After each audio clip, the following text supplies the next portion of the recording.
Mu gihugu ca Tanzania rero kirimwo ibibazo vy'imyigaragambyo bidasubirwaho, bamaze gutangaza yuko Dr. Samia Suluhu Hassan ari we wegukanye umwanya wo kuyobora iki gihugu mu myaka 5 iri imbere.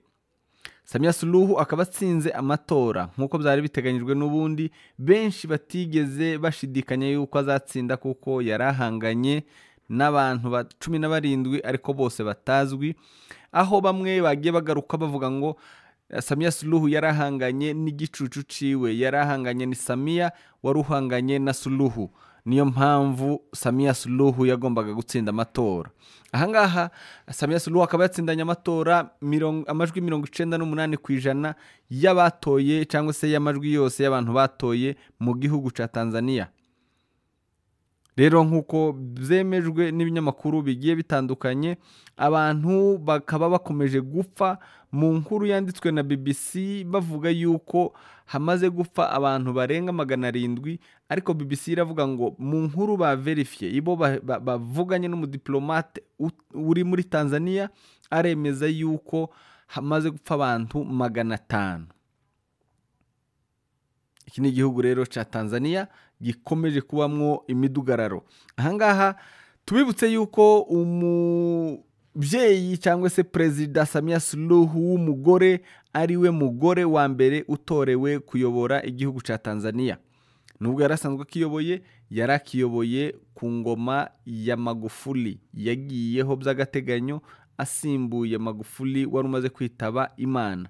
Uyu mugore rero bukaba ari ubwa mbere mu gihugu ca Tanzania batoye umugore kugira ngo ayobore iki gihugu. Igihugu rero kikaba gisa naho kiri mu bihe bitoroshe, nubwo bamaze gutangaza amatora. Ni uburyo bumwe busa naho ari ukugira ngo bagire bahoshe iyi myigaragambyo kubera ko amajwi yamaze gutangazwa. Birumvikana neza yuko iki gihugu icama cha CCM cyangwa se chama cha Mapinduzi CCM party yigiye gusubira kuyobora iki gihugu mu yindi myaka igera kuri 5. CCM yayoboye Tanzania kuva mu 1961 kugeza ubu ngubu, niyo ikiyoboye imyaka 60 irashize iki gihugu, iki chama cha Mapinduzi kitaratsindwa amatora. Jameni mubyumve neza, imyaka 60 irashize. Zanzibar rero tubibutse yuko Dr. Hussein Ali Mwinyi ari we watsindiye kuyobora amatora, kuyobora agace ka Zanzibar. Samia Suluhu akaba yongeye gusubira ku mwanya wo kuyobora Tanzania. Aba bombi nibo bari basanzwe n'ubundi bayoboye Tanzania muri iyi manda irangiye. Tanzania rero akaba Samia Suluhu atakira umukandida, ahubwo yabaye perezida watowe. Imiryango itandukanye yo hirya no hino impuzamahanga iravuga ko aya matora ataciye mu muco, ataciye mu buryo bwemewe, habayemo kuriganya, ntabwo yagaragayemo na transparency. Tubibutse yuko Tanzania kugeza ubu nyine kubera yuko nta internet bafite, igihugu kiracecetse, igihugu kiri kimya, nta internet ihari, ibintu byose biracecetse, internet barayikase. Polisi kubera gutinya bigaragambya yifatanyije n'itumanaho na Ministeri y'itumanaho muri Tanzania bakase internet. Wabagerageje gukoresha ama VPN n'abakoresha ubundi buryo, nibyo bitugenda tubona hirya no hino, ariko muri Tanzania internet ikomeje kuba ingorabahizi kugira ngo abantu accessinga amakuru ya nyayo nabyo ntibize kumenyekana.